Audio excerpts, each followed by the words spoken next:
এবারের সংগ্রাম স্বাধীনতার সংগ্রাম।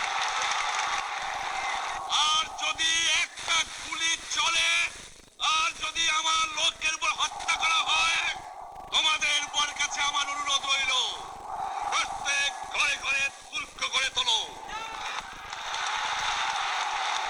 তোমাদের যা কিছু আছে তাই নিয়ে শত্রুর মোকাবেলা করতে হবে। 7 কোটি মানুষকে দাবায় রাখতে পারবো না।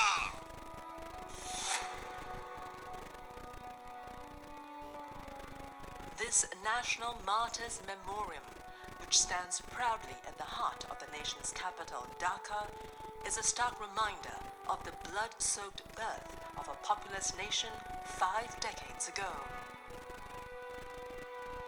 The 7 pairs of triangular walls represent 7 defining chapters in the nation's history.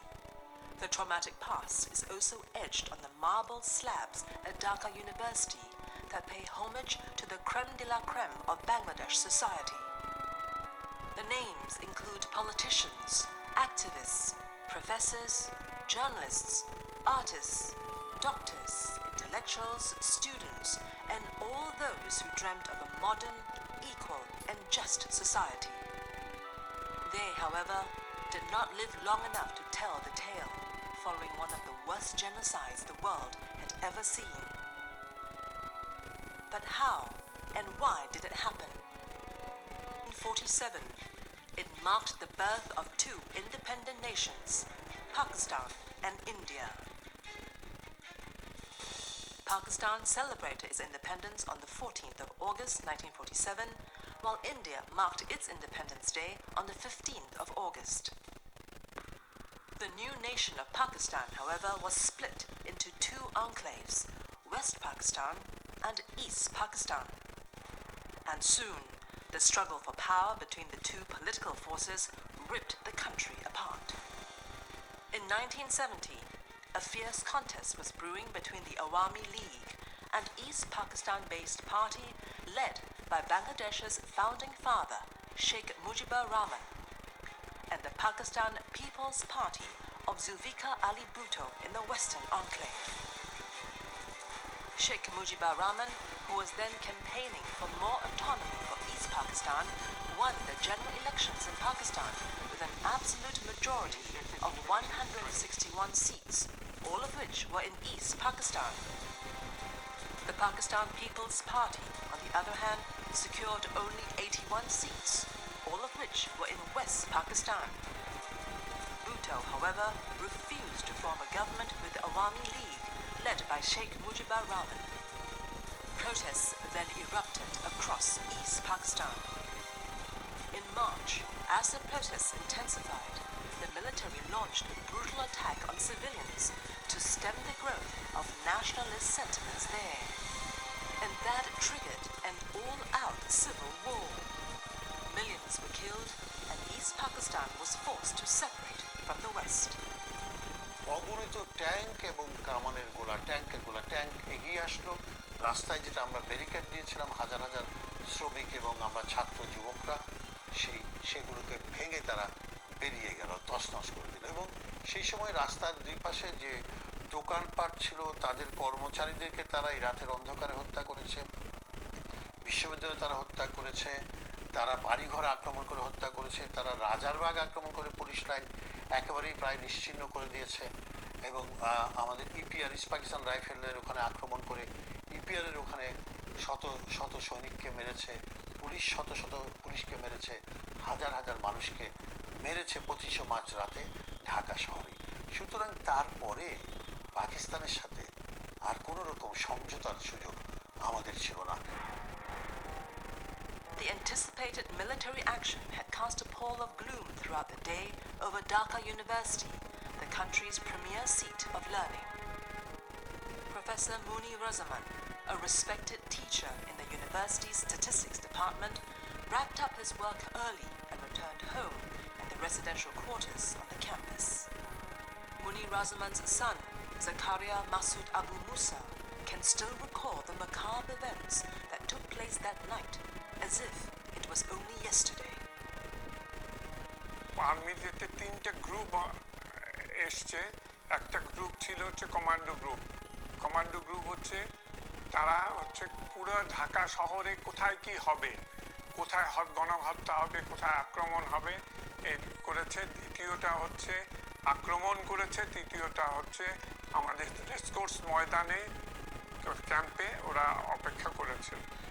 এবং এই এই যে শিক্ষকদের বাসায় কমান্ডো বাহিনী এসছে এবং খুব সম্মানের সাথে নিচে বলেছে যে প্রফেসর মনিরুজ্জামান, আমার বাবার নাম মনিরুজ্জামান, মনিরুজ্জামান, গুহ ঠাকুরতা এবং জিসি দেব, আপনারা নেমে আসেন।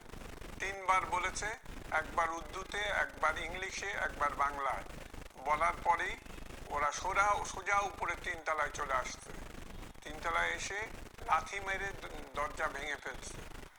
লাথি মেরে দরজা ভেঙে ফেলে বাসার ভিতরে গিয়ে আমার বাবাকে নিশ্চিত হয়েছে যে হ্যাঁ ইনি মনিরুজ্জামান। তখন তাকে টানতে টানতে নিয়ে নিচে নিয়ে যায়। নিচে নিয়ে একতলা সিঁড়িতে গুলি করে হত্যা করেছে। সাথে সাথে হত্যা করেছে আমার ভাই, আমার চাচা, আমার ফুফাতো ভাই, এই তিনজনকে। And down the stairs as well.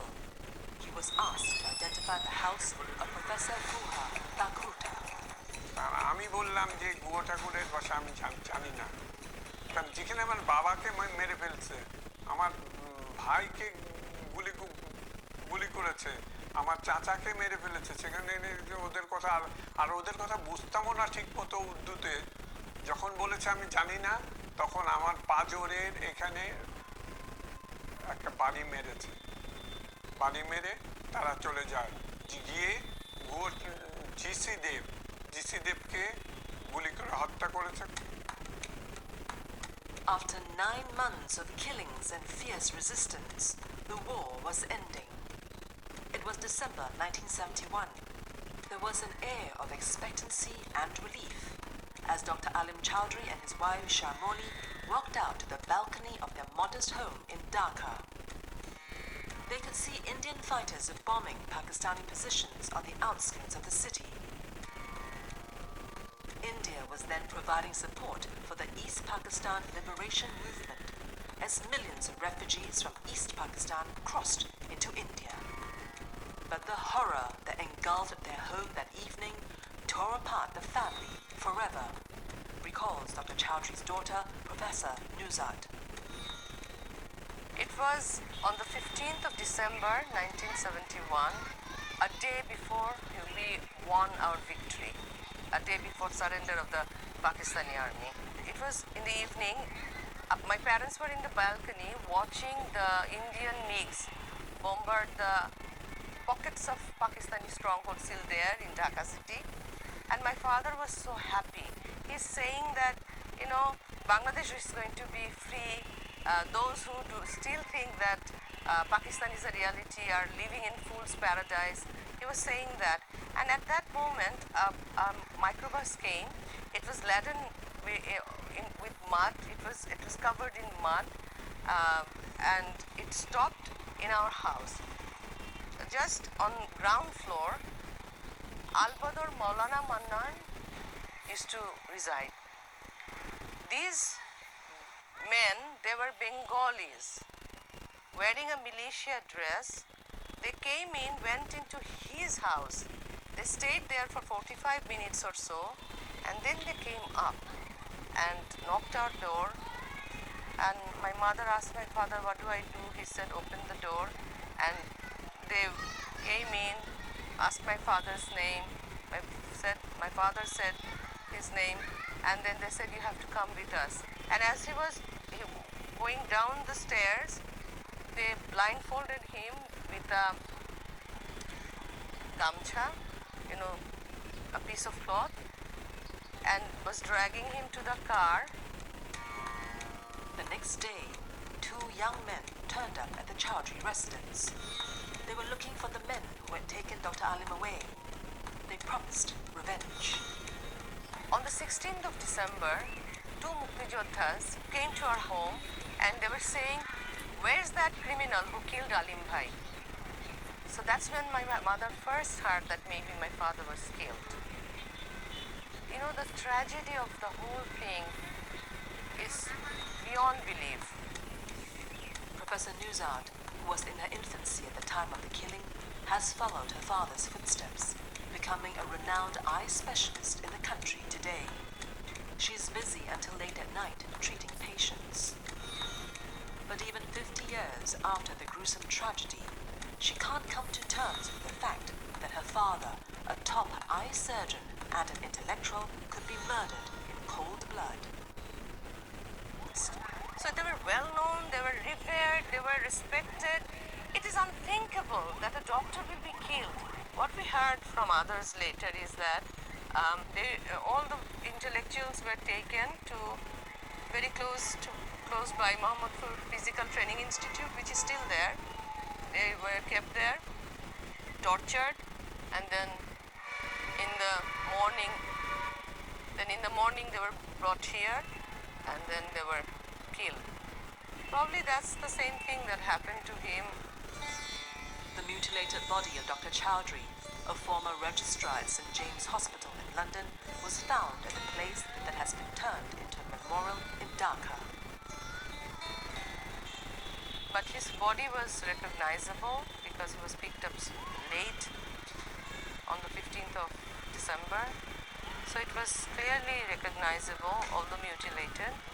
And then we took him from here to our home. Multi-layered masterpiece. Magnifique. McVitie's signature. Oh, McVitie's. More than a biscuit.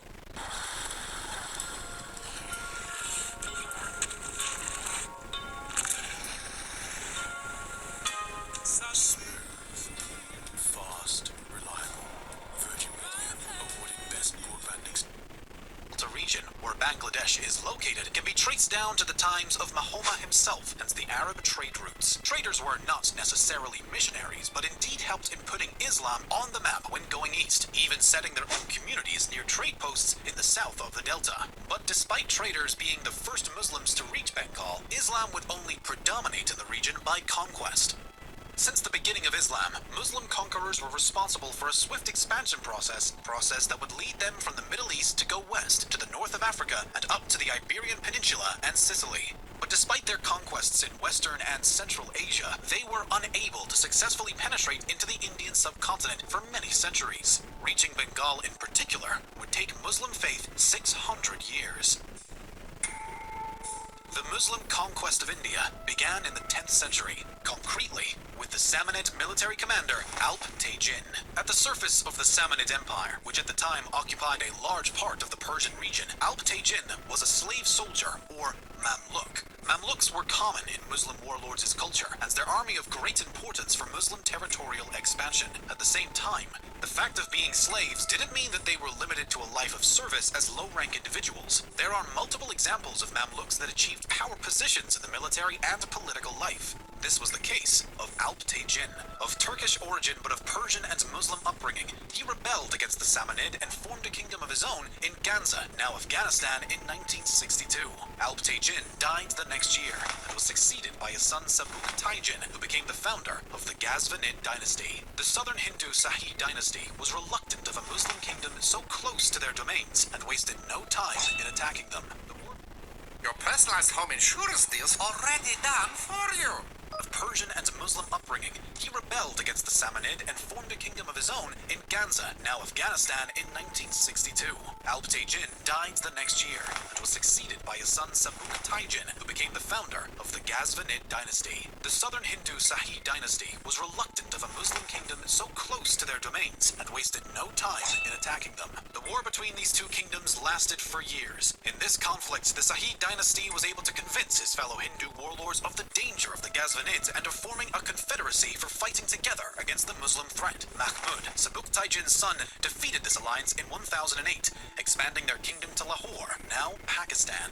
But by no means Lahore was the end of his campaign. Southern, he found an even greater picture, how wealthy these Hindu kingdoms were. Mahmud subsequently kept going south, conquering cities and leaving them to be ruled by his Hindu vassals. Nonetheless, the extension of his kingdom did not allow Mahmud to go further. The Ghaznavid dynasty would face its own hard times with the Seljuks Turks coming west. The dynasty would finally perish at the loss of Lahore in 1186.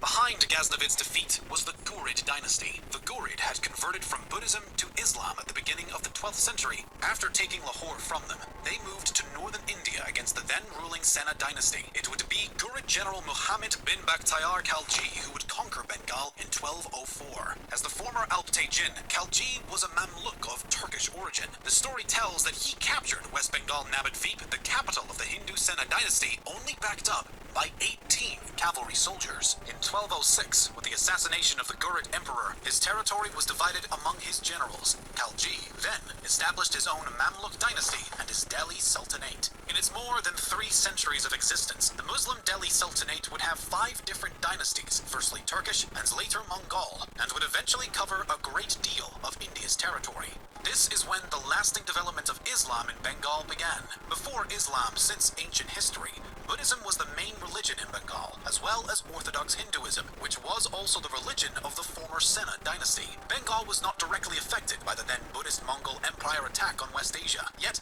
it became an escape for refugees of the Mongol imperial horde. These Turkish Muslims often migrated grouping around Sufis, Muslim followers who were seen, if not as spiritual leaders, as heads of their communities. This migration also included scholars from other Muslim locations. As a result, South Asia became an important nucleus of Muslim culture. Bengal, most of all, had this fate. Surrounded by mountain ranges, East Bengal was a sort of geographic halting point for migration movements. Buddhist and Hindu monasteries suffered the most of the growth of Islam faith. Most of its monks and Brahmins had to escape to remote parts of Bengal, and even the remotest places like the Nepalese mountains. Bengal started its independence process from the Delhi Sultanate in 1338. By then, the Bengal region was divided into 3 parts, each with its own ruler. The following decades saw the unification of Bengal in the form of the Bengal Sultanate and the siege of its autonomy by the Delhi Sultanate. But Bengal's independence prevailed. Meanwhile, the region gained notoriety for the development of literature and painting, among other liberal arts.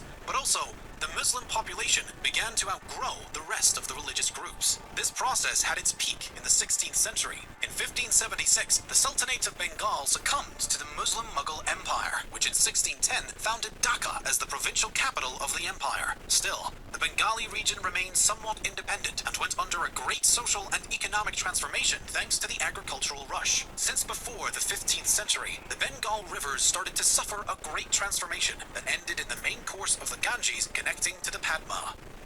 This Easter, if you're looking for endless delight, where surprises wait beyond every sight, This meant 2 things. Firstly, river communication made possible a greater economic exchange with other regions. Secondly, as the Bengali Delta and its rivers' flow increased, agriculture exploitation increased greatly. As a result, rice production was so prolific that for the first time, rice became a major exportation product. This natural phenomenon coincided with the Mughal Empire's conquest of Bengal, and it was during this time that the agrarian base of the population took place. Until then, the region was still covered by a great deal of forest, and developing agriculture was at the hands of Muslim religions, who received, along with land grants, the task of clearing the forests for one part, but also of constructing mosques. These mosques acted as central cultural institutions for the local population, as well as for the increasing number of migrants which, as we said earlier, found the Delta as a halting point in their migration.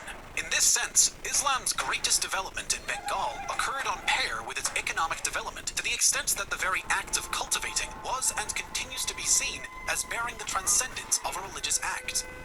We shall also acknowledge that previously, since the times of the Mamluk Sultanate, Islam in Bengal was mostly a part of urban culture, that is, related to wealthy nobles as well as state members like religious officials, soldiers, and judges who often claimed to be of foreign origin. However, similarly to how Christianity grew in Europe, the development of Islam in Bengal was not a matter of imposing religion to an existing population, but of creating one with it while absorbing the local elements. In this sense, despite Islam's settle in the region as a conqueror's religion, it would finally grow and develop organically in Bangladesh. This was also the case with the massification of paper during the Mughal rule. The implementation of paper as a communication technology meant the move from an oral tradition to the new authority of the written word. massification of the Quran fuels the regional cultural identity and allowed Islam to be understood not as an alien ideology, but as a part of local culture. By the end of the Mughal Empire rule, Bengal and Afghanistan gathered most of the Muslim population in South Asia. Likewise, with the Indian Independence Act of 1947, the territories of this ex-colony were divided according to the faith of its inhabitants. As such,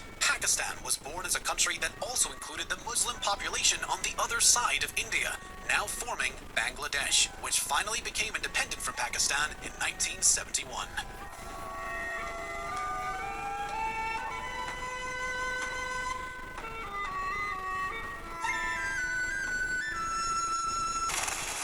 But the Islamic history of Sylhet actually begins with the Muslim conqueror and the Sufi saint Sheikh Shah Jalal rahimahullah, who is believed to have come from Hadramaut, Yemen, to spread Islam and to fight a tyrannical Hindu king.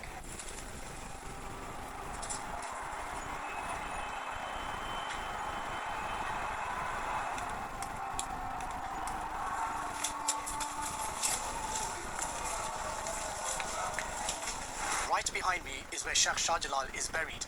It's a shrine where thousands upon thousands of Bangladeshis come here from around the country to make prayers for him. Others come to pay their respects. The story goes that in 1303, a man called Burhanuddin, who some regard as the first Muslim of Sylhet, on the birth of his son, he had sacrificed a cow for Aqiqah. Upon hearing the news of the sacrifice of this cow, the Hindu king of Sylhet, Gur Govinda, was enraged. And what he did after was that he killed the newborn son of Burhanuddin and chopped the right hand of the father. Upon hearing this news, the neighboring Muslim Sultan, Shamsuddin Firoz Shah, was also enraged and wanted to seek vengeance for this murderous and tyrannical act. And he had ordered jihad to come to Sylhet, unsuccessful 3 times. On the 4th time, led by Sheikh Shah Jalal and 360 of his followers and mujahideen had come and fought Gur Govinda, liberated Sylhet. From there on, Islam spread in Sylhet.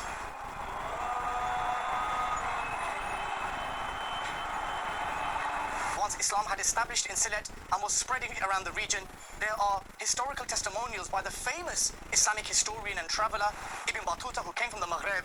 In his Rihla, he described Sheikh Shah Jalal as a very pious man, unworldly, not attached to the dunya, and he had 1 goat or 1 sheep from which he used to extract milk, and his warriors were very protective of him, and that is how he lived out the concluding years of his life.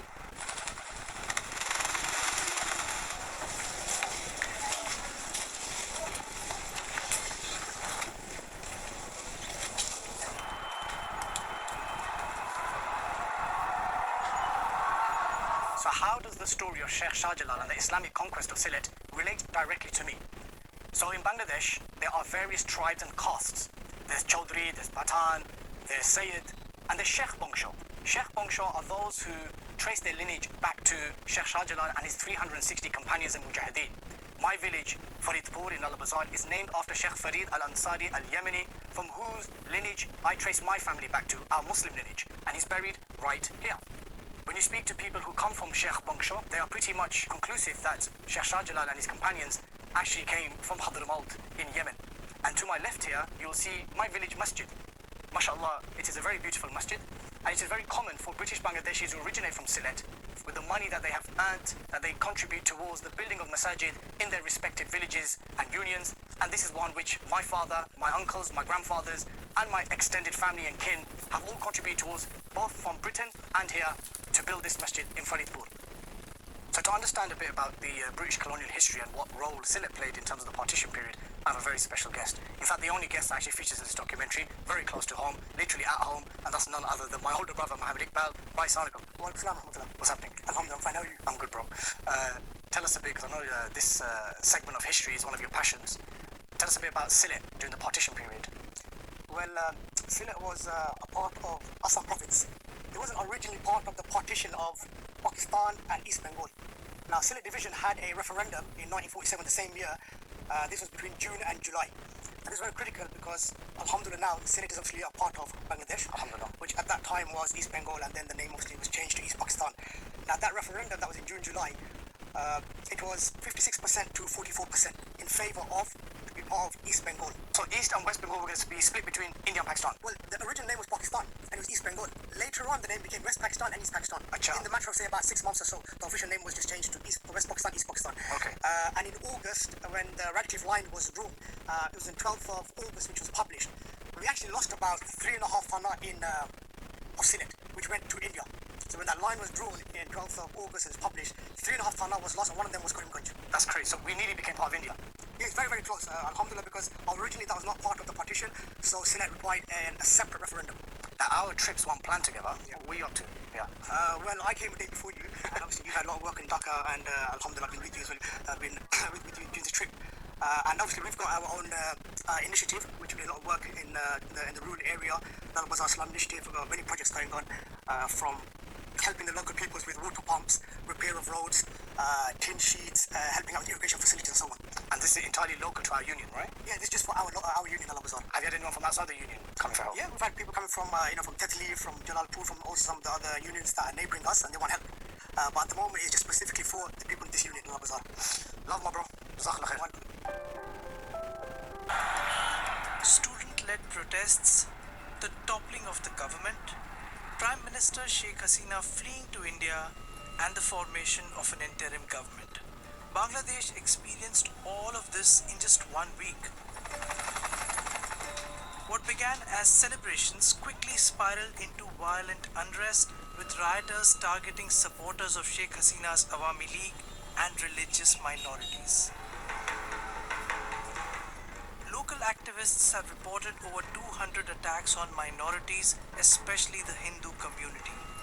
While some residents say that the minority are largely viewed as supporters of Sheikh Hasina's party, others point out at the economic and religious factors behind the attacks. Bimal De, a businessman from Kumilla town in Bangladesh, was a victim of this violence. He recounts how a mob chanting anti-Sheikh Hasina slogans looted his showroom before setting it ablaze.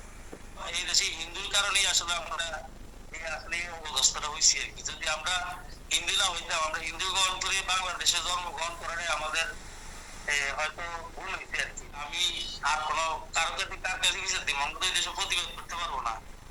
Eyewitnesses say this was the only property in the neighborhood that was targeted and destroyed. Bimal says he couldn't do much to stop the attack because he was undergoing medical treatment in India at the time. আসলে ব্যক্তিক্যালি আমরা যদি বাংলাদেশে এই এক গলা গাইতেও কই আমরা অন্য কোনো দল করি, এটা কেউ বিশ্বাস করবে না। তা আমরা আসলে পলিটিক্যাল ভাবে আমি ব্যবসা করতে যাই, হয়তো কারোর সাথে মিশছি বা চলাটা তো কারোর সাথে চলাটা আওয়ামী লীগ বিএনপির সাথে আওয়ামী লীগের সাথে চলাটা তো কারো অপরাধ না। তার কাছে আমার বিচারটা চাই, আমি অন্যায়, আমি এই যে আমার যে ক্ষতিগ্রস্ত হইলো। They feel fearful due to the lack of police presence. In other parts of Bangladesh, similar signs of violence were witnessed. This is a small microcredit finance organization run by the Christian community here outside of Dhaka. As you can see, the place was torched, and after it was torched in the last few days, there have been repeated attacks and people have walked away with something or the other. There are looting attacks that have happened is what the staff tells us. The staff is too scared right now to even come on camera or talk to us with even their faces hidden. They know the people who are doing this, but they're just too scared to name them. All of this is happening as there's no presence of the police or the administration anywhere close to this site. We were warned that it wasn't safe to stay for long. A guard at the site informed us that we were being watched by those who attacked this office. We also spoke to the manager of this site. 5 তারিখ 10:40 আগুন দিয়েছে। আমার security guard আমারে phone করে 20 মিনিটের মধ্যে আসে দেখি সব জ্বলে ছাই, কোনো কিছু নাই। টাকা পয়সা যা কিছু ছিল, কাগজপত্র, ফাইল, আমাদের ধর্মীয় জিনিসপত্র যা ছিল সব কিছু নাই। তৃতীয় দিন 4-5 জন লোক আসে, গেট হামলা করে ভেতরে ঢুকলো। ঢোকার পরে আমারে বলছে তুমি এখানে কেন, যে সেটা আমার অফিস, এর আগে কখনো বলে নাই। We reached out to the interim government's home advisor multiple times but did not receive a response. However, the government has repeatedly issued statements promising to address the concerns of the minorities. The protests in Bangladesh started in early July when university students peacefully demanded the removal of job quotas for relatives of veterans from the 1971 independence war. The campaigners said the system was unfair and needed fixing. Although their request was largely met, the protests soon transformed into a wider anti-government movement. After Sheikh Hasina left the country, social media was full of reports about attacks on minority properties and temples. However, BBC Verify found that many of these videos and claims were false. Political analysts in Bangladesh helped us understand this better. Those attacks are happening and we are very sorry about that, and we feel that it shouldn't happen. But there is a different perspective too. The madrasa students, they are protecting mandirs. A Muslim family is offering meal to a Hindu family. But unfortunately, those good incidents and good examples are not getting broadcasted. I believe this narrative is part of a broader strategy of the regime which was in power, so that our neighboring country India got involved with this situation, and it goes to international saying that some Islamists, they have taken over the country and the country is not in safe hands. After the students revolution, the people have trying to make it the most communal balance in the society. Almost 5 to 10 people come every night to guard our mandir, and it is a very much good sign for us.